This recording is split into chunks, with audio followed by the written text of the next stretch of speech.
Hi, everybody, and welcome back to Don't Praise the Machine. This is episode number 153. As always, I'm one of your hosts. I go by the name Alexander Holland. I'm sat here in a finally getting a little bit warmer and brighter Berlin, Germany. And as always, sat digitally across from me, it's my number one prince of podcasting down there in Melbourne, Australia. He's got to be the one called John Maloney. And John Maloney, I thought we could start off the show with an absolute classic just to get us in the mood. And it's also a great prompt to throw out there when you're at the dinner party. John, what's been one of your favorite moments of the day or the week?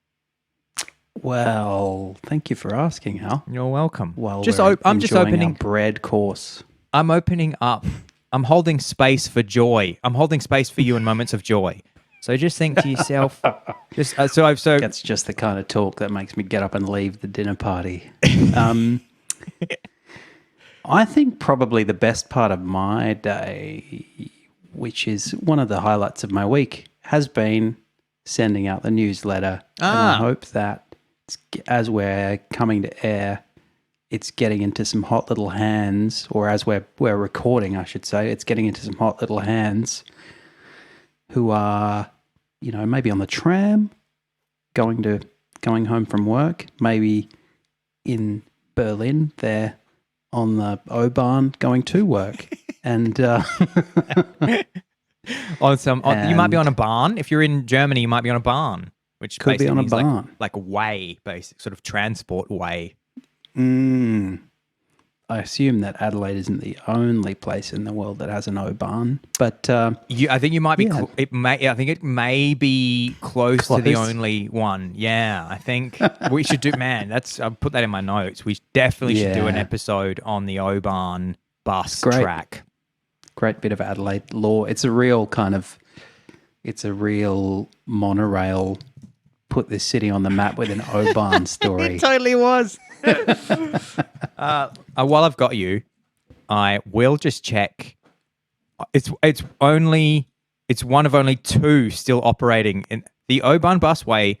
Only one of the two still operating in the world. So there's two. So there's two, John. So anyone who's not familiar with the O-Bahn, which is going to be most people who don't live in everybody who doesn't live in Adelaide, it's basically it's a bus transport system where the buses are they look like normal buses that go on the road. They're road buses, but then they're also able to go on this concrete track that is made only for the buses. They can travel at a high speed. The track is only for them.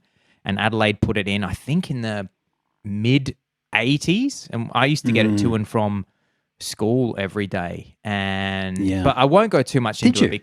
Yeah, on the B bus. The B bus would go from St. Ignatius, Athelston into the city on the O-Bahn track. So it was such a thrill for me to be on a bus that felt a bit like a train on concrete tracks. Yeah. But don't worry, guys. The O-Bahn, the full O-Bahn, is going to come back. Don't Praise the Machine episode is coming. So, John, you were saying we're going to talk about all the old people, the older people who got confused and found themselves driving on a concrete track, which was only meant for buses. And tourists. It's always the big.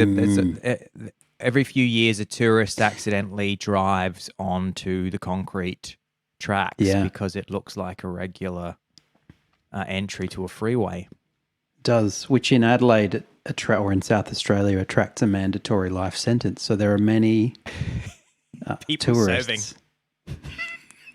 Many German tourists who are in South Australian prisons. Sentences. Yeah.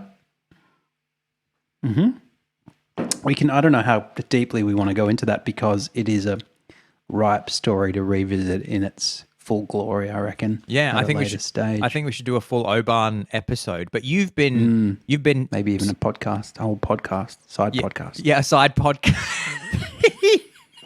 We could do a mini series. I mean, I have actually been thinking about taking the skills that we have as castmen and doing mini series of something weird, and we could do. Yeah, we could do. Good.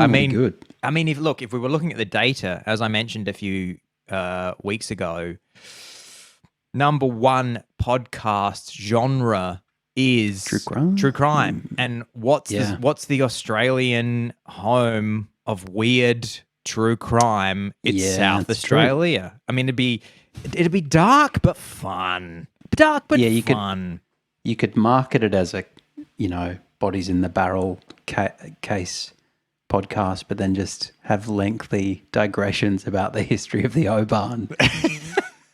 We could call it John and Al's journey into Adelaide weird murders. What about your day? What about your highlight? I've got mine. It's just getting started. I've got mine ready to go. You can Don't use worry. Yesterday if you want. Yeah, well, I was going to say we're always workshopping this question, and the reason that I switched it, the reason that I said week or day, is because the idea is I never want anybody to panic. Fuck, I can't think of anything today. So that's why at the moment the current working question is, what's been one of your favorite moments today or this week? I was also thinking of saying what has sparked joy, but then I was thinking that's just going to make people think about reorganizing their homes, which I don't want, because I feel like it's going to be a bit of a Darren Brown trick where I'll say, what's been a moment of your day that sparked joy? And the person's just going to go, I threw out all those old shoe boxes that I was trying to get rid of. And I was like, oh no, I've accidentally led you. I've led you. I can tell you, I had a big moment of joy yesterday, which is kind of condo-esque. Yeah. Actually, I have had a window in my flat that has been stuck for, I'm going to say it started creaking about a year ago, and I live on the top floor of an apartment complex, so I have these kind of loft windows that you swing out. And about a year ago, it real started freezing up. I was trying to open that window, and it just wouldn't open, and then I did like nothing. On the roof, on the ceiling. No, it's how my bedroom has the slopey, the slopey window, the loft window, and you pull it. And it's lovely. And the mechanism got real jammed up, and it's one of those things where I just didn't do anything for ages. And then yesterday I went and picked up a new piece of camera equipment. Side note, get ready everybody for a brand new look to Don't Praise the Machine, because I've spent every last dollar on camera equipment that I don't understand. And I picked up the last piece of it yesterday. And the place where I picked up the lens is next to Bauhaus, which is the German equivalent of Bunnings. Or Home Depot for our American listeners. It's your big homeware. It's your big giant hardware store chain. And I thought to myself, I'm just going to pop in there and see if they got a little bit of WD-40.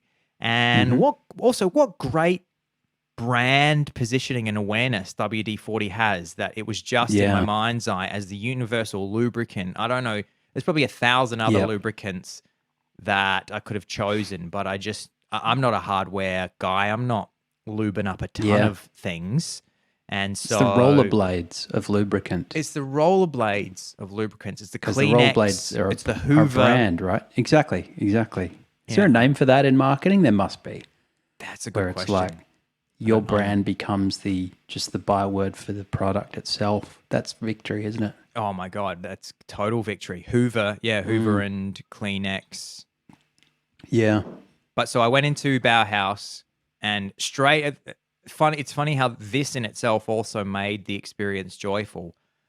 I found it straight away. This place is fucking huge. And I went into it was in the boat and automobile section. And I thought, I'm going to spend 3 minutes trying to find this myself, and then I'll ask somebody where it is.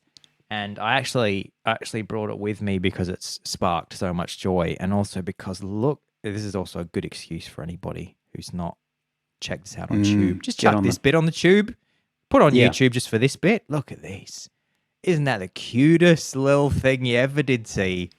It's a little baby can. And the other reason that I love this little baby can of WD-40 so much is because I thought, fucking hell, I might have to spend like 20 euros buying some huge can of WD-40 that I'm never going to use. And WD-40, I want to say thank you for making this little €3 can of WD-40.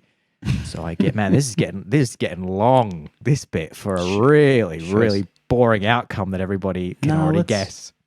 Let's press on. Let's really double down. What do you tell us more about the can? So I walk up to the cashier and I say, "Hi there. I would like to purchase this can of WD-40." And they say, "Sir, fine, €3.90. I reach into my bag and I take out my wallet. And in there, I have notes. I hand the cashier the note and he says, "Here's your change, sir." And my WD-40 can is purchased. I proceed to walk towards the sliding doors of Bauhaus. I walk out. This is like one of those sleep casts.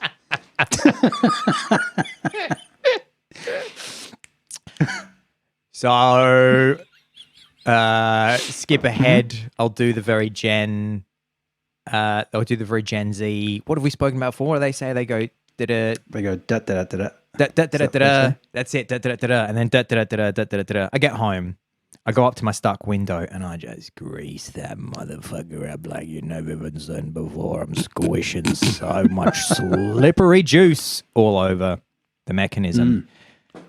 And now my window is gliding like sweet butter. And you know what was really funny is it was so stuck that as I was even trying to move it so that I could even fucking access the joint, it made such a loud creaking noise. I couldn't move it. It was stuck. And then I gave it a little bit more pressure and it went click. And because I live on a street with all 5-story apartment buildings, classic Berlin street, it made the loudest fucking noise. It went bah and reverberated throughout my entire street. And I could see all these people on their balcony that like looked up, shocked. Was ist das?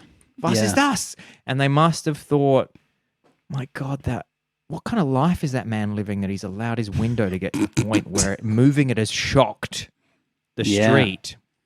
Hasn't moved since the war.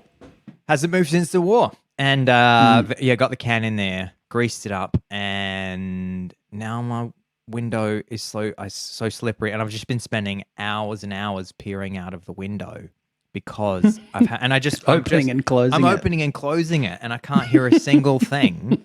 And I want to thank the people at WD-40 very much, and I want to say to the people at Velux who make the window. A lot of people who live in lofts are going to be familiar with Velux because they pretty much have a monopoly on loft windows. Velux, I mean, I appreciate that I got the Velux window model 1996. Maybe they've improved from then, but I'm just saying, Velux guys, whatever your 96 model is, if you could just make sure going forward that I don't want to have to use too much WD-40. And that's what brought me joy this week. And I guess it also probably says a little bit about me and my life that the greasy window is absolute highlight of my life. It's the little things. It's the little things. I mean, a lot of brands would have stopped at WD-39 and said, this is just not working. Our investors are getting really shitty. Let's just give it one last crack. And then they said, this is the perfect grease. Can I just share a similar sort of micro event in my life that happened today that got me thinking? It's been on my mind. I went out the back. One of the pleasures of owning a house, and I'm almost embarrassed to say it, but I do own the house. I feel very, very lucky. And one of the pleasures of that for me is being able to plant a tree and expect that if you wanted to, you could see that tree grow to maturity, which is just not something you can ever anticipate, at least in Australia, in the kind of short-termish rental situation.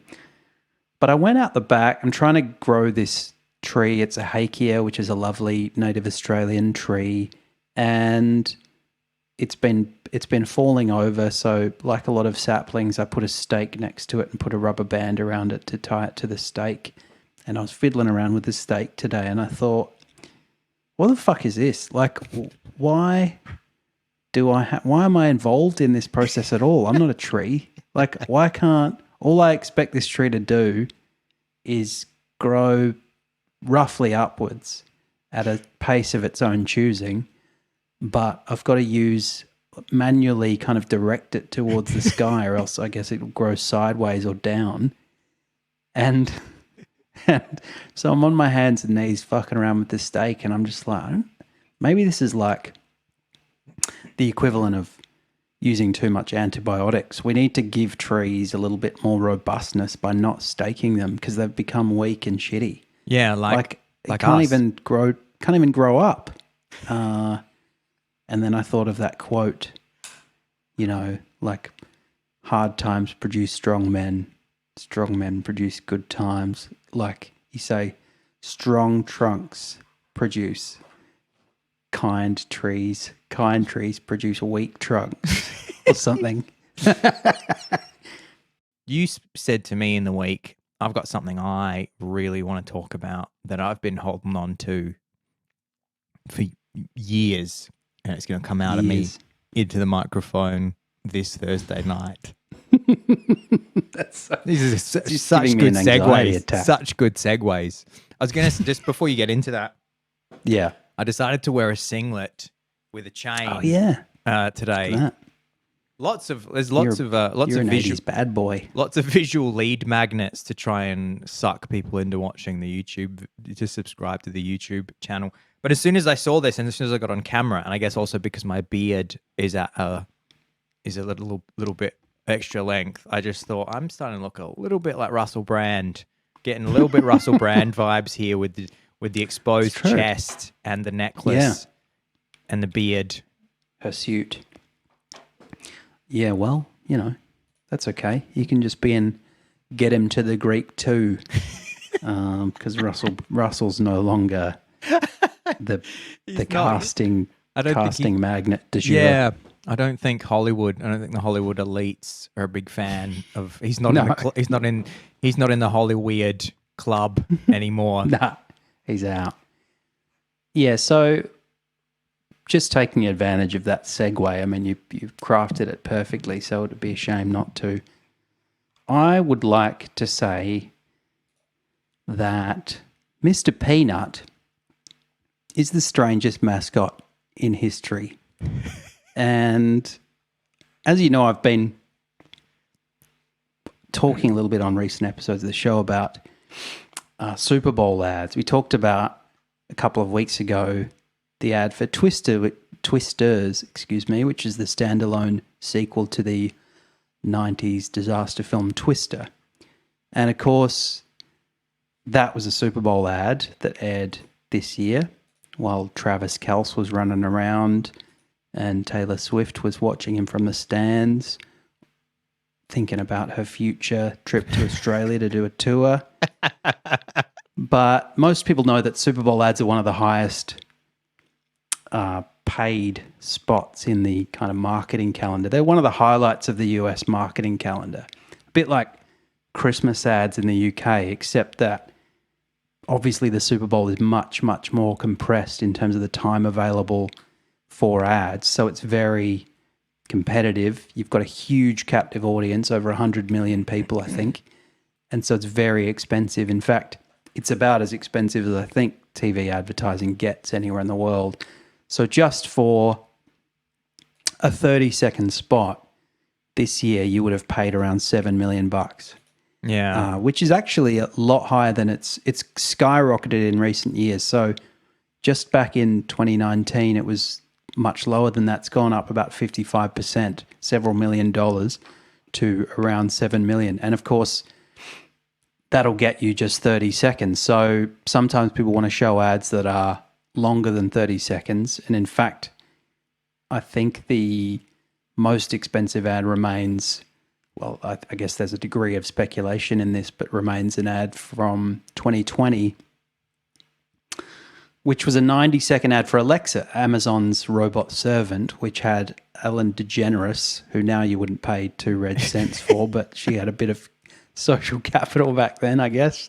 Cruel witch Ellen DeGeneres. Yeah, exactly. Notorious bully and serial humiliator, Ellen DeGeneres. And her lovely Australian partner, Portia de Rossi, who I hope is doing okay. Who also, Portia de Rossi, exactly.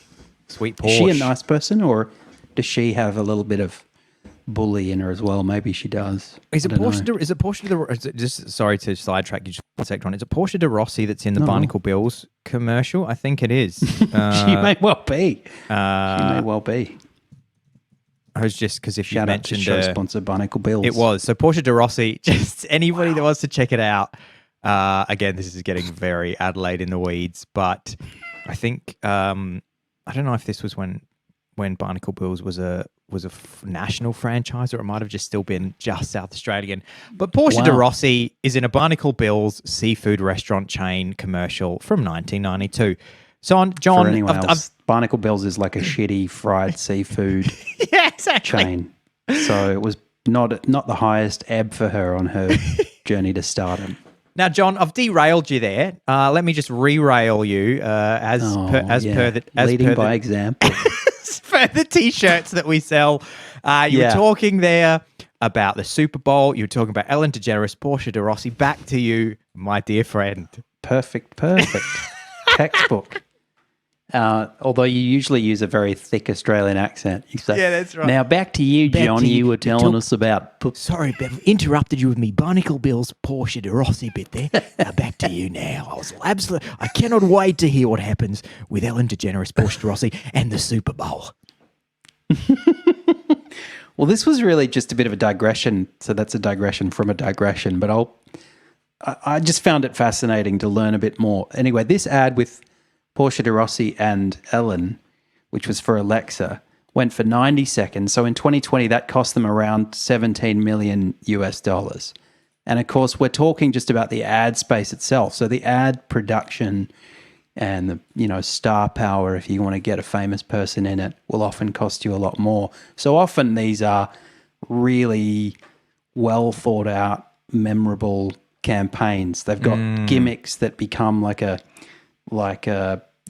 centerpiece of the marketing structure of that brand, and they've got narrative arcs that might go on for several years or even longer that try to sort of capture the public imagination, and they usually begin the brands in question, which are obviously big brands that can afford this kind of spending, often will commission the services of huge advertisers, very slick operations, and they'll start preparing the campaign, many months in advance. And I want to talk about a particular example of that, and I think it's an example that highlights how even the best in the business, even with the highest stakes in the business, the Super Bowl ad, can kind of go wrong in a bizarre and amusing way through a combination of what seemed to me kind of really weird overthinking and also chance events. So it concerns, as I alluded to at the beginning, Mr. Peanut. And Mr. Peanut is the mascot for Planters, which is a company previously owned by Kraft Heinz, now owned by Hormel Foods. And it's actually he is actually one of the oldest mascots going around. So Planters started in 1906, and then about 10 years later, they held this public competition to find a trademark, if you like, a sort of mascot for their product. And the competition was won by this 14-year-old guy, Antonio Gentile. Shout out to Antonio. I hope he's still with us. That was 1916, so he'd be very old by now. But he designed this anthropomorphic peanut, and then a commercial artist added some touches.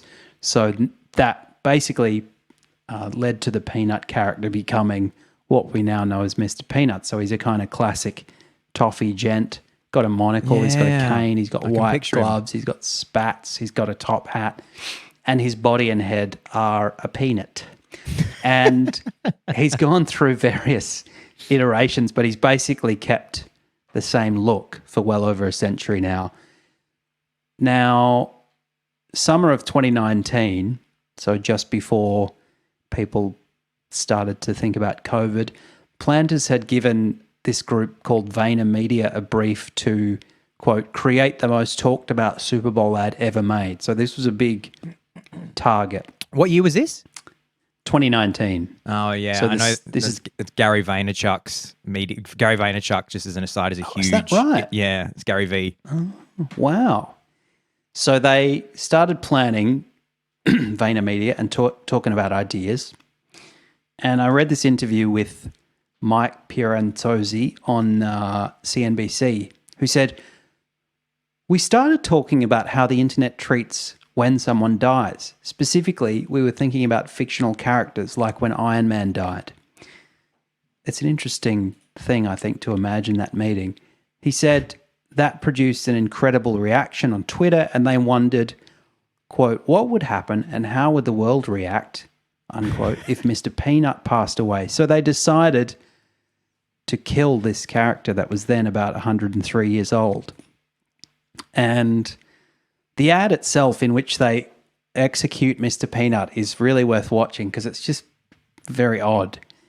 It opens with Mr. Peanut driving along a road, and the road is kind of carved into the side of a canyon, and he's joined by two passengers, and they are in, of course, the Nutmobile. Now, just to pause on that, I want to tell you that the Nutmobile is also very old. I thought it must have been some gimmick they'd come up with for this campaign, but it was devised in the mid-30s, 1935, in fact, and it was a real thing. So the ad has a computer-generated Nutmobile, but there's actual real Nutmobiles.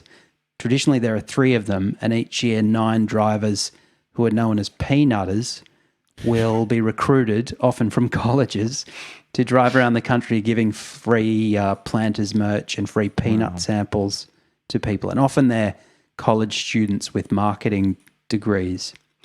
And they undergo a 2-week training course known as Peanut Prep. Again, that's just a bit of a diversion, but one that I enjoy reading about. Bit of lore. So back to Mr. Peanut. He's driving along the road with these 2 passengers. And like in a lot of Super Bowl ads, these 2 passengers are celebrities. But in this case, one of them is Matt Walsh, who many people will know as the kind of press guy in Veep. Oh, yeah. And the kind of media advisor in Veep. He's a comedian as well. He's kind of written and been in a couple of other things. And the other one is, of course, naturally pairing with Matt Walsh, Wesley Snipes of White Men Can't Jump fame.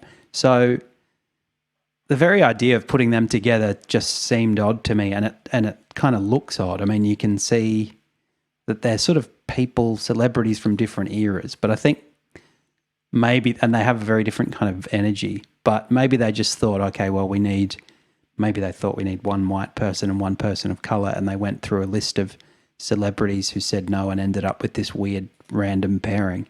Anyway, they're driving along a narrow cliffside road, which is adjacent to this gorge or canyon.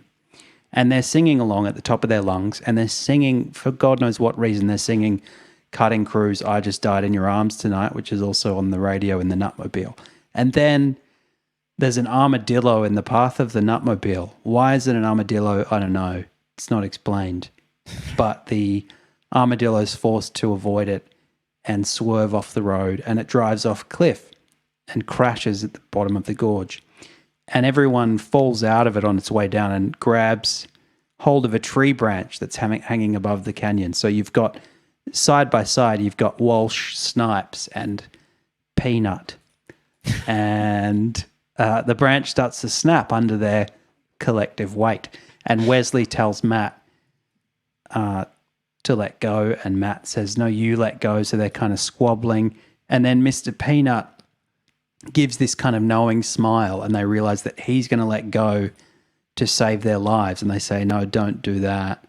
But he kind of sardonically doffs his top hat at them and then smiles and lets go and falls to the bottom of the gorge, and he hits the Nutmobile, and Snipes says, oh, maybe he'll be all right. And then the Nutmobile blows up and Snipes says, maybe not. And then the ad ends. Now, that was just a teaser ad, which was shown in advance of the Super Bowl itself. As soon as it was shown, Twitter changes the name of the Planters changes the name on Twitter of the Mr. Peanut account to the estate of Mr. Peanut. So they get into the next phase of this choreographed campaign. And it involved various spots in publications, and the death of Mr. Peanut was noted by, the New Yorker, by late night monologues on, all the kind of late night shows that were doing the rounds at that time. It was part of an SNL skit. So it really got a lot of traction, which was what they wanted. And they started trying to push the hashtag RIP Nut, which was pretty good.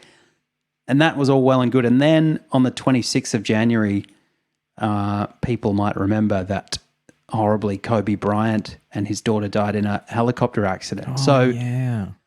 There were all these ads on social media and in publications that were kind of tongue-in-cheek but quite dark, and they were playing with the idea of Mr. Peanut's death, and they were playing with this RIP Nut hashtag. But then suddenly they started to be like on the same banner, on the same page as reports about Kobe Bryant's death. And by that time, planters had mailed out all of these prayer candles, which seemed like such a weird thing to do, to various media organizations as a kind of gimmick. And they had various like PR events lined up with them. And they flipped out and they pulled all these events, and they asked for the media to kind of send back or not use the prayer candles, because they just thought this is taking an awful turn. And then they decided, though, that they were kind of in too deep. They're probably contractual reasons why they were in too deep. So they were like, well, we're still going to press on with the Super Bowl ad. And they had flagged that on the teaser, well, not as part of the commercial, but on their Twitter account, etc. They'd flagged that this teaser ad was a prelude to the Super Bowl ad. And in the Super Bowl ad, you were going to see Mr. Peanut's funeral. And it was going to be in the third quarter. So the decision to press on with the ad was pretty gutsy, because, it was starting to, like, people were kind of going, I don't know how I feel about this. Like, why are they talking about death and what's going on? Yeah, and particularly the way in which the Peanut has died is now exactly very much in this kind of fiery crash. It wasn't good. And there was no armadillo involved, thankfully, in the helicopter crash, but otherwise it was too similar. So anyway, fast forward to the Super Bowl. They play this ad. It's also very odd, in my view. Wesley Snipes is officiating Mr. Peanut's funeral, right? And it's attended by Matt Walsh, of course. It's also attended by Mr. Clean and the Kool-Aid Man, because they're also time-honored mascots, and they probably got some brand affiliation with Planters. I don't know. Yeah. I mean, they're all owned by probably under the Unilever banner or something like that. Yeah, exactly. That's right. Mr. Clean, Kool-Aid Man, they're all there. There's other unnamed mourners, and they're all kind of weirdly dressed. It's all a bit like steampunk. It doesn't make a lot of sense, this ad.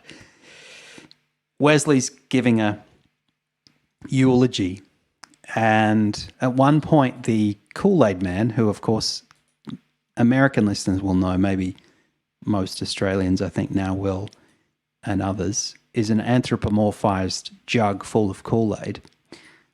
He starts sobbing uncontrollably, and he says, "Oh yeah," in this kind of plaintive sobbing way, because his catchphrase is "Oh yeah," but normally he says it in an upbeat way. He breaks through the wall. He's like a jug of cordial that will break through a brick wall and go, "Oh yeah, oh yeah." Except he's going, "Oh yeah," because he's crying about his friend Mr. Peanut, and he says that in a kind of sobbing way. It's very weird. And then he starts crying, and one of his tears falls off his little juggy face, and it hits the ground, and it goes into a pile of soil that's obviously there because they've dug a grave for Mr. Peanut. So it's like a pile of dislodged soil on the ground. And then the clouds part and the sun shines on the Kool-Aid guy's tear and causes a plant to start growing really rapidly. I guess it's a peanut tree. I don't know. And it grows and then in the midst of the foliage, there's a baby peanut. And someone in the among the mourners says, "Is that a baby nut?" And Matt Walsh picks it up, and indeed it is a baby nut. And for some reason, it starts to make dolphin noises. I don't know why. And then it says, "Just kidding, I'm back." And Snipes looks annoyed and rips up his eulogy notes. And then the ad ends. And people were like, what is this ad? Like, this is not... This makes even less sense than his death. And also they were kind of at that time starting to get a little bit distracted and alarmed by COVID. So some people thought... I mean, people were sort of ragging on it a bit. Some people thought it was a kind of cynical attempt to trade off of Baby Yoda. Some people thought they'd changed the idea of killing off the nut and just hurriedly decided to resurrect him as a way of kind of deflecting impending criticism about this now kind of in bad taste campaign. And people started making somewhat critical baby nut memes, sometimes about the fact that the phrase baby nut sounded kind of off color. And Planters started reposting these memes, but it seemed to be generating some of them itself and then kind of as a bit of viral marketing. So it got kicked off Twitter for a while, which is a bit of a backfire. Anyway, so that was all a bit fucked. And then that might explain why, the kind of lukewarm reaction might explain why in August of that year, so same year 2020 now, they do a new ad, and this time Baby Nut has morphed into a 21-year-old called Peanut Jr. And he goes to a bar and orders a beer, and someone at the company in the kind of press release says, "Time moves fast in peanut years." I mean, does it? I don't know what that means. And Baby Nut hit a magical growth spurt that caused him to grow from a baby legume to a 21-year-old peanut junior. I just find that so weird. And then it says, and then Planters was offering this thing where they said, look, he's 21.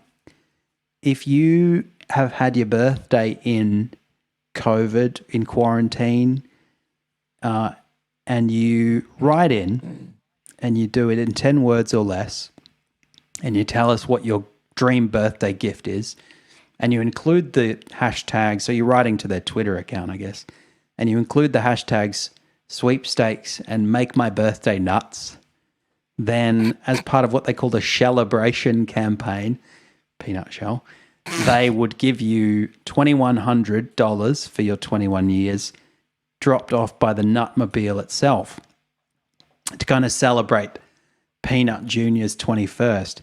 And people were like, this is such a weird twist that like you've just come up with a series of ideas that make less and less sense. And by that time, people were kind of, people were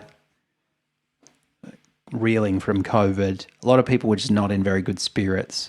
The internet was a more spiteful place than usual.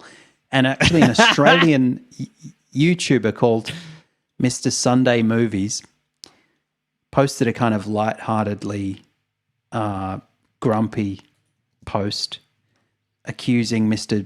Peanut Jr. of forced vitality, he said. And he said he was going to bed, this guy in Australia, but when he woke up, he wanted the hashtag block Mr. Peanut to have gone viral. And sure enough, it did. And a bunch of people actually blocked the Mr. Peanut account. A bunch of other people made jokes at their expense. And, naturally, VaynerMedia are kind of trying to trade all this as like, well, any attention is good attention, but they were a bit weirded out by the whole thing and by the kind of animosity. And a few months go by, and then Planters is announcing that Peanut Jr., this is at Christmas time now, has matured into a 50-year-old peanut man named Bartholomew Richard Fitzgerald Smythe, or Bart. It's like, what are you guys doing in there? This is so incoherent. And then he's talking about, like he's in an ad with Santa talking about how peanuts will make a good Christmas gift. Then after a few months, so now we're in May 2021, Planters is sold off from Kraft Heinz. No word as to whether the sell-off was kind of accelerated by this weird campaign that was a bit of a flop. Sold to Hormel, and they just relaunch the mascot in his old form. He's just talking about how peanuts are good with beer, and it's like none of this ever happened.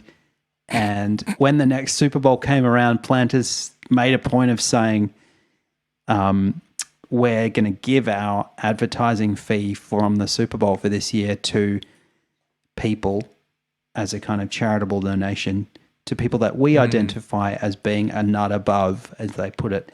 And they gave it to just various people who'd done good things in their community. But I just found that whole saga so weird. I mean, these people are at the top of their industry, I guess. And yet they have come up with like a series of just obviously very odd ideas. And then rather than just sticking with it, they've gone, oh, he's going to die. And then they go, oh, no, it's okay. He's been reborn as a baby. And then, oh, no, he's not a baby anymore. He's a 21-year-old. And then, oh, no, he's a 50-year-old named Bartholomew. And then just, oh, no, forget it. He's just Mr. Peanut. Sorry about all that. I love the whole thing. And how much money it must have all cost them. I mean, fucking wild. But I think it's got to go down in history as, of all the kind of safe, very expensive, very high-end Super Bowl ads, probably the weirdest misstep, at least in recent history. How did you come across that as an Australian? I think that I was reading about Super Bowl ads, partly because I was doing research for this Twister commercial.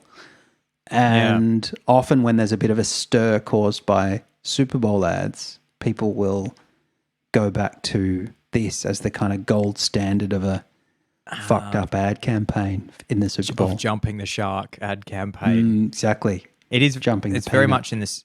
It's very much in the spirit as well of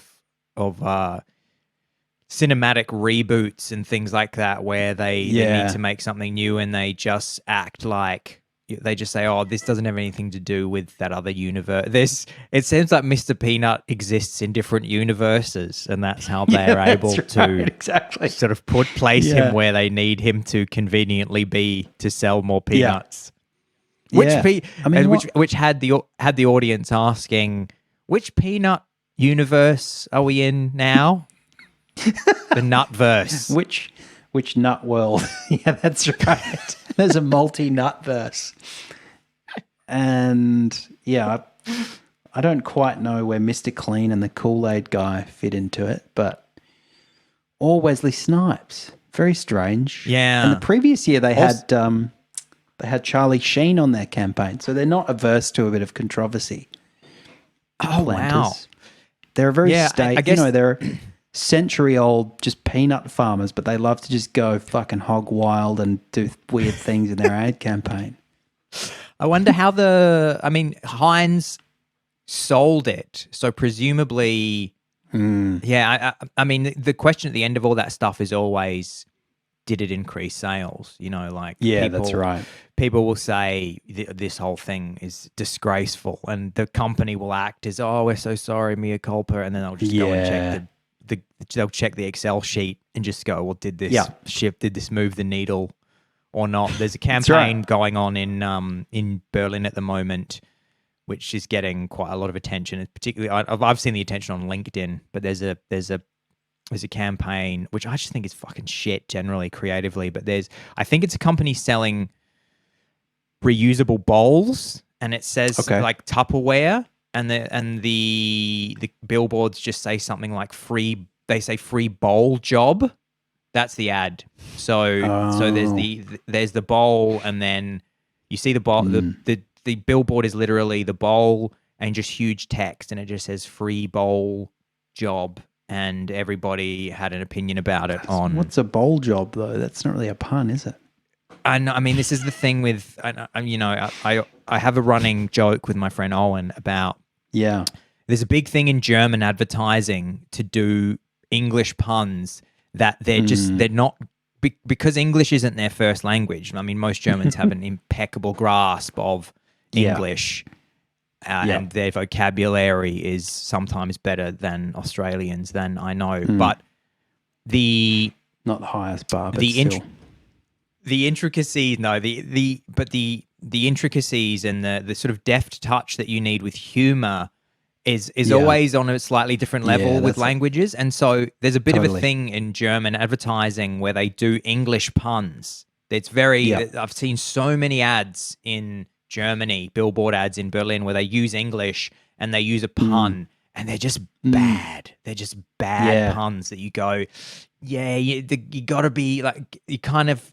I want to explain to them, guys, puns are kind of a bit shit. So if you want them to be good, they have to be really good or really clever. You can't just go, oh, these two words, these two words, they kind of sound a little bit the same. So if you put them in the banner and the people go, this is hilarious, I'm going to buy the product. They're just bad. And I send my friend Owen, I'm always sending him like bad German advertising puns. But Bowl Job just reminded me of that. And anyway, but then of course the question on link. Yeah, go on. Yeah, sorry, you go. The question on LinkedIn. I was just going to say then the thing on LinkedIn is people saying this is such a terrible ad, and people saying it's kind of sexist and other things that were called into question, and then other people just saying, well, their idea was to get you to talk about it, and you're doing it, so it worked. They're going to sell more bowls. Yeah, I mean, you see all these people on Twitter and whatever when this nut campaign was going on, saying none of this makes any sense. What the hell are they doing? It's really off color, and it does make you think, like, as they scarf planters. Exactly. Yeah, that's right. And they just coincidentally have forgotten the name of any other peanut like brand. Yeah, exactly. They can't speak because their little chipmunk cheeks are full of peanuts. That's right. But yeah, I mean, you kind of think it's quite naive for the public to go, this was a very weird campaign. And perhaps for me, I mean, it seems to me like they stuffed it up, but perhaps they were like, the weirder the better. You know, you asked us to make an unforgettable campaign. People in the media are still talking about that campaign, 4 years after the fact. So it's probably not that bad. But there must be a point where you go, that was so bad that, yes, I remember the name, but I also just don't want to buy that product or go out of my way not to get Planters nuts. I think you have to deeply offend people in order for them to actually vote with their wallet. So, for example, you can have a weird Planters commercial, but I don't think but people will still reach for them on the shelves, I would say, because I don't think anybody's going to go, oh, fucking, they made that weird ad that didn't make any sense and it seemed like poor writing. That's true. Whereas, on the other hand, if you start entering the culture war and you're Bud Light and you go, we're going to make an ad with a trans person, that caused people to go, even though that was all over the news. So in terms of brand awareness, through the roof, but sales through the floor, because people felt like a very important issue to them personally was involved. And so, I mean, are you aware of that, John, that after Bud Light, you're familiar with the controversy and the results? Oh, no. Okay. So, I mean, just a little bit. Okay. So Bud Light, the very popular American beer brand, this happened last year, I think. They did a small campaign. I think it was just an online campaign with famous recently trans woman, Dylan Mulvaney. Are you familiar with Dylan Mulvaney? Yeah. Vaguely. So Bud, I think somebody at Bud Light, I think they claimed that it was like a lower marketing person. They tried to distance themselves from it as much as possible. But basically this ad appeared on Instagram of Dylan Mulvaney holding Bud Light cans going, I love Bud Light, and Bud Light's made a special can with my face on it. Here it is. And it was just like a total misfire, because it's like Bud Light's audience is not the audience that really wants that to be. They basically felt like they were being browbeaten by coastal a political elites. Issue. Yes, exactly, and that they just wanted to drink their beer and watch their football, and suddenly they were basically being told, you now need to subscribe to this particular ideology, and they were like, I don't want. They're like, I'm not anti-trans. I just don't fucking care about. I don't want this while I'm just trying to drink Bud Light campaign, and so their sales tanked and their stock tanked, and so it was an example of, people always say, Going too far. any news is good news. But in the case of Bud Light, it really affected their sales.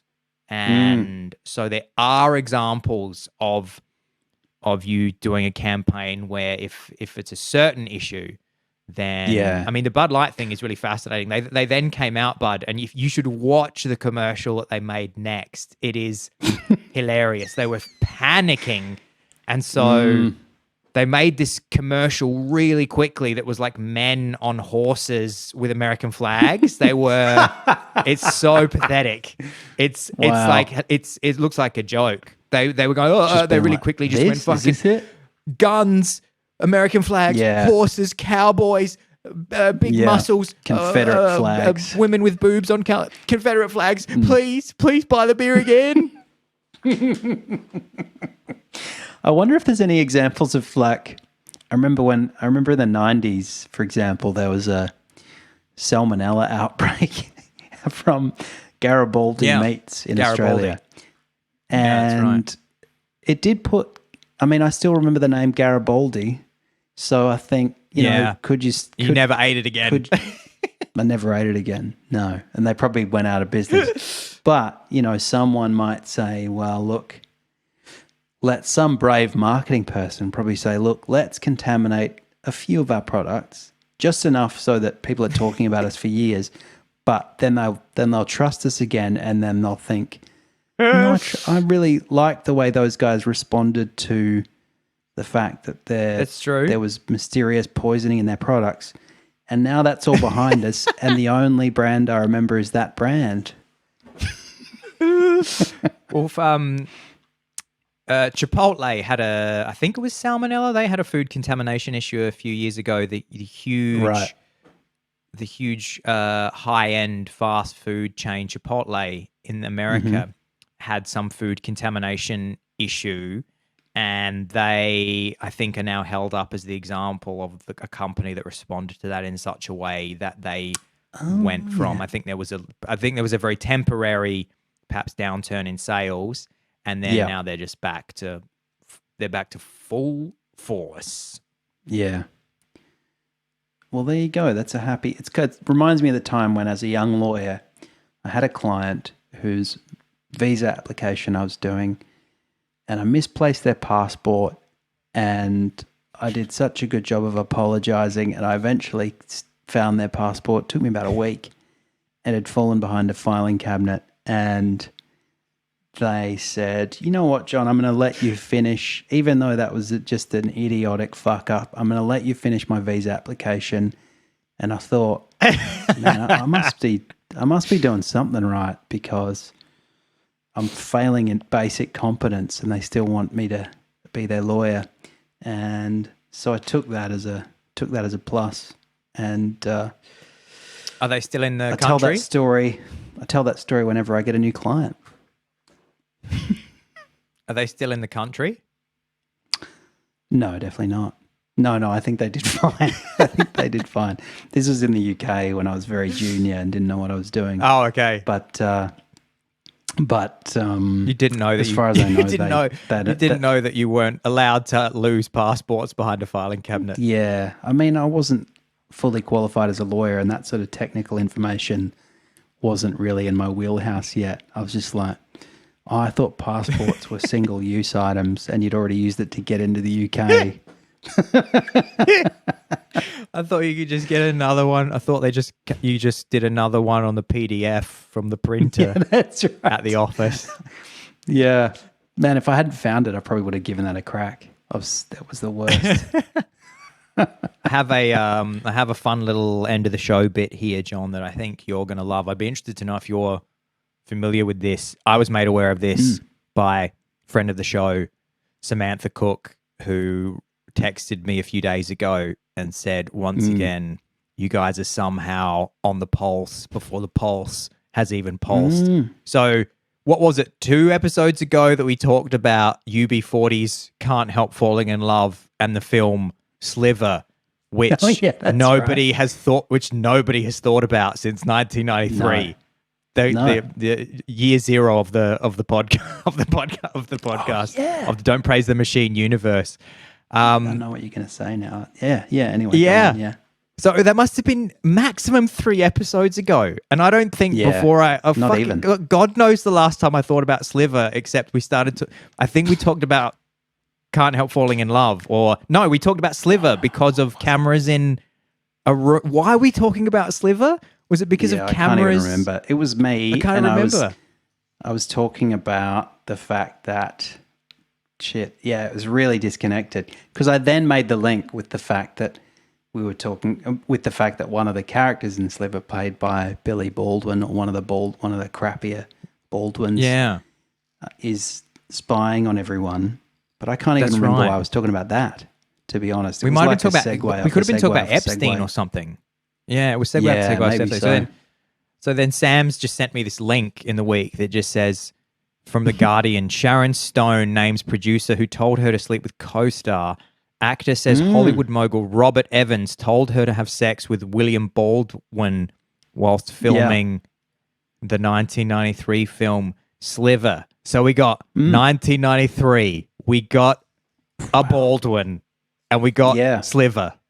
That's weird. I'm starting to feel like we're inadvertently controlling global events. That's very strange. Also, who would have thought that Billy Baldwin would simulation. Hashtag simulation. The Baldwins are you and me.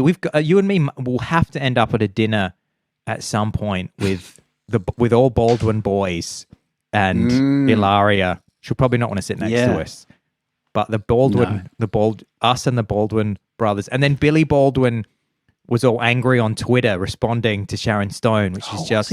So I think Sharon Stone said it I think she said it on a Louis Theroux podcast that he just published. Theroux. And what she was saying is sorry, you go. Yeah. Yeah. I think you were just about to say, but what she was saying, if I'm not mistaken, was that Baldwin's acting was just fucked, and the director was like, you need to have sex with him to kind of help the rapport. Jesus Christ. Yeah. So he was like, yeah, this guy can't act. Maybe if you guys, start a bit of a sexual relationship, it'll create a kind of natural camaraderie between you as actors. Man, such a classic Hollywood. They used to do things back in the 70s in Hollywood, probably. I think this guy, Robert Evans, was like saying, that's what I had to do with so-and-so, some weirdo. Some older film project he was working on. Some fat old man producer. Yeah, that's right. And I'm just looking at Robert Evans now, and boy, does he look like the kind of guy who would make that sort of suggestion. He's like a kind of composite of sleazy Hollywood in a face.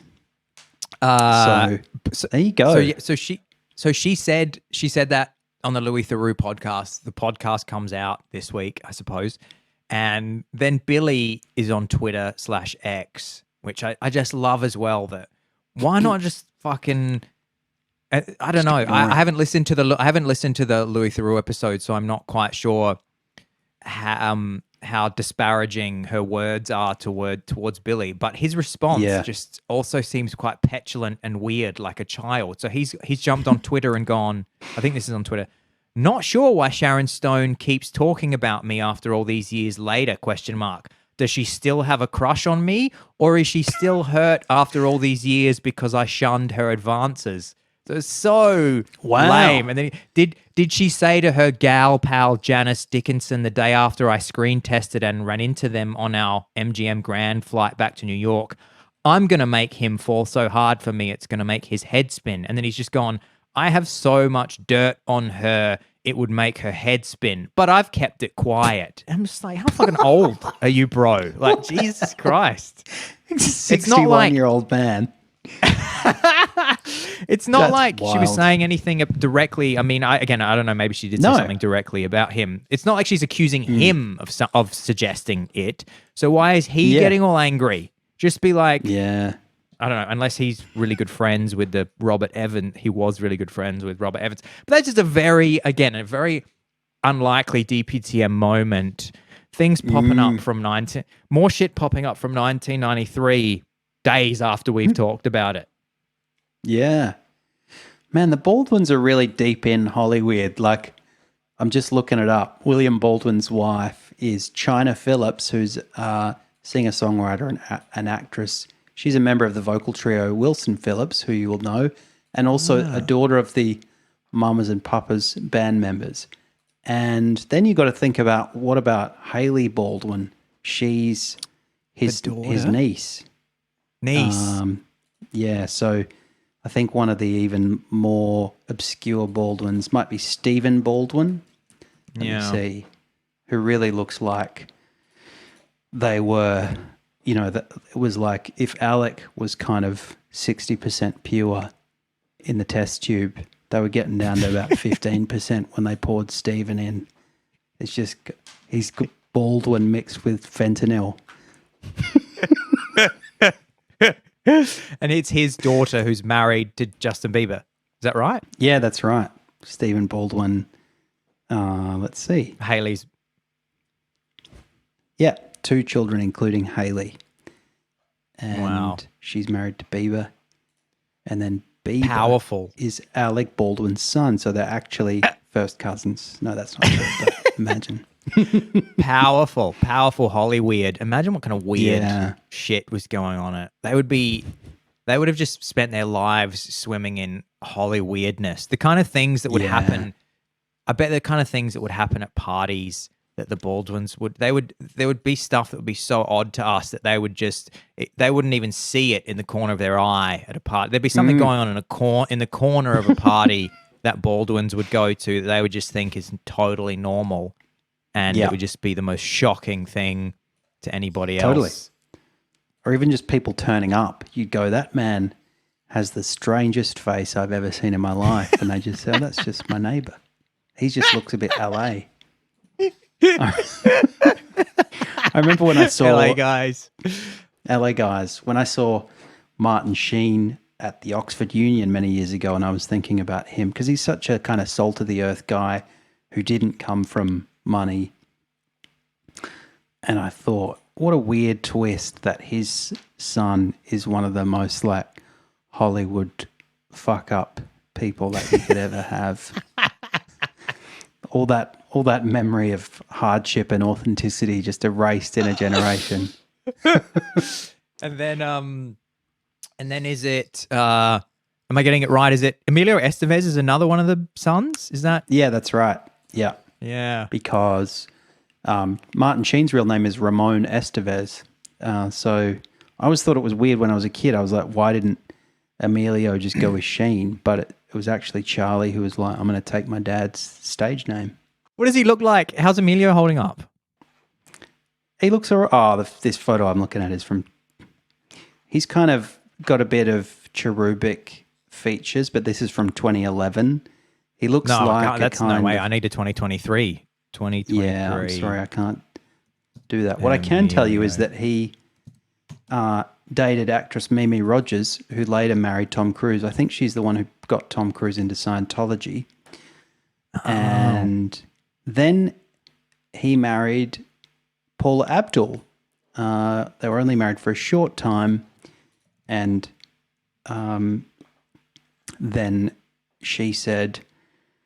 She filed for divorce and said the only reason that you got together with me is because I choreographed some of the scenes in the film Running Man, and I need more than that in our relationship. He, in his older age, he's looking a lot more like his dad. Is he right? I'm going to send you a little on the WhatsApp there, John. Yeah. He's starting to look a lot like Martin. Can you see? He is now. Yeah. But shit. I remember him when he was he was going to be a hockey champion, and then I think he was a drunk. And then is that the premise of Mighty Ducks? Did he have an injury or was he a drunk? I forget. I think he was a drunk. Or did he know he got injured? I think this is right. I think he was going to be a hockey star. He got injured. He couldn't play hockey anymore. Right. His identity was shot. His destiny was destroyed. Then he became a drunk, and then he had to become a pee-wee hockey coach. And then my dreams came true when I went to the cinema and saw a film known as Champions, later to be called Mighty Ducks. So we have two episodes. We have 2 episodes that we've come up with today that are going to need a full flesh out. The history of the O-Barn and champions / Mighty Ducks. So you can look forward to both of those episodes, everybody. Be great. We'll do a thread through of Apocalypse Now and Mighty Ducks. I think that we really need to do a deep dive into Charlie Sheen's brother, who comedians and heroes of ours, I think I can say, Tim and Eric have, particularly Tim, has used as a kind of side character in his On Cinema universe. I mean, that's such a weird thing. It's just like Martin Sheen's got this less famous brother who looks uncannily like him and is just in all these kind of, just like a bumbling presence in all of Tim's comedy sketches. And Tim Heidecker makes him the president in Decca, and he's just like, it's yeah. I mean, this is getting very in the weeds. Well, we could also do a whole episode on the fucking Tim Heidecker On Cinema universe, but just always puts him in bumbling roles. And is always kind of dominating him and being cruel to him. That's right. And he's always reacting with sort of good-natured surprise. All right, well, John, you've got to get to bed. It's getting so late in Melbourne. Yeah, 8:42 and I haven't eaten. I'm going to be up with severe heartburn all night. Sim hates that, so I've got to get going. All right. Well, thank you so much, everybody. I can highly recommend subscribing to the newsletter. I can highly recommend the film. Fuck, I'm totally gonna have a Mighty Ducks screening, guys. If you live in Berlin, message me this week, and we'll have Mighty Ducks and Domino's Pizza at my house. Fuck yeah! I'll get the original. I might fly down for that. I'm gonna hunt down the original print that has where it's called Champions. I only want to see Champions on screen. I don't want to see it say Mighty Ducks. You could have a Sliver and Mighty Ducks double bill. Probably the first time that's ever happened.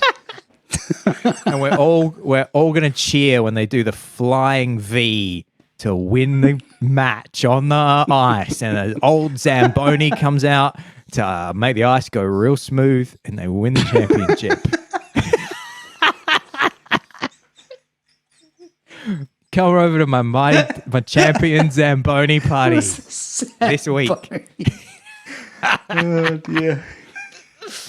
But that's going to be happening. So if you want that, but subscribe to the newsletter, dptm.org. Pop your email in there. And if you've missed the one that John sent out this week and you want to get it, then just shoot us an email at hello@dptm.org and we'll forward it to you because it's particularly good this week. I'm about to reread it myself. Thank you. So you got anything else to say, John? I can do my little outro now. Do your little outro. Okay. Thank you so much, everybody. This has been Dope President Machine, episode number 153. My name is Alexander Holland, and I'm sat across, as I am always, from my co-host, John Malone, down there in Melbourne, Australia. Thank you so much, everybody, and we can't wait to see you next week. The podcast.